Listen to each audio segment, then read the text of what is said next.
చెప్పింది ఒక్కసారి థియేటర్లోకి వెళ్ళి బాబు ఓ 10 నిమిషాలు మీకు నచ్చితే 10 నిమిషాలు కేటాయించండి, సీట్ల నుంచి కదిలితే అమ్మ తోడు మీ టికెట్ పైసలు మీకు వాపస్ ఇస్తా. సాయి పల్లవి మీద ఒట్టు, నాగ చైతన్య బాబుకు కెరియర్లో ఇది పెద్ద హిట్. సాయి పల్లవి ఈ సినిమా దేవత, ఆమె డాన్స్ అయినా సరే ఏదైనా సరే ఈ సినిమా ఓవరాల్ గా చూసుకోండి నాగ చైతన్యనే కనిపిస్తాడు. ఆయన యాక్టింగ్ అయినా సరే ఎవరా చెప్పింది నాగార్జున కొడుకు అని చెప్పేసి ఎవరు చెప్పింది?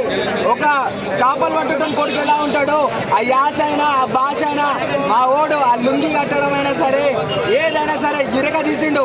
కానీ సినిమాలో మెయిన్ గా ఆ బుజ్జి తల్లి పాట ఉంది చూసినావా? అరే రే రే గాలిలో ఊగిసాలాడే దీపంలా ఊగిసాలాడే నీ ఉత్సందక నా ప్రాణం నల్లని మబ్బులు చుట్టిన చంద్రుడిలా. అరే ఏమైనా పాటనా భయ్యా? నా భార్య పేరు ఇంట్లో మరిమర్యాలు, నేను మా భార్యని బుజ్జి తల్లి అని పిలిస్తే ఆ పిచ్చిదేమనుకుంటుంది, దాని మీద లవ్ ఎక్కువైంది అనుకుంటుంది. దానికి ఏం తెలుసు? సాయి పల్లవి మీద లవ్ ఎక్కువైందని చెప్పి దాని తెలియదు.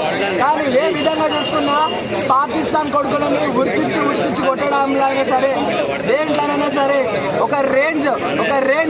ఒకప్పుడు మన మహేష్ బాబుకి పోకిరి ఎలానో, మన పవన్ కళ్యాణ్కి ఖుషి ఎలానో, మా నాగ చైతన్య బాబుకి తండేల్ మూవీ అనేది అలా. ఇప్పటి నుంచి గుర్తుపెట్టుకొని పాన్ ఇండియా స్టార్ అంటే మీకు ప్రభాస్, అల్లు అర్జునే కాదు, నాగ చైతన్య బాబు కూడా కనిపిస్తారు. ఫస్ట్ డే కలెక్షన్ 1000 కోట్లు కొడుతుంది. ఇది ఆంధ్రంలో 10,000 కోట్లలో కొట్టొచ్చు, అంత సత్తా ఉన్న సినిమా. లేకపోతే తెలుసు కదా పేరు బ్లేడ్ బాబ్జీ, గుర్తుపెట్టుకోండి.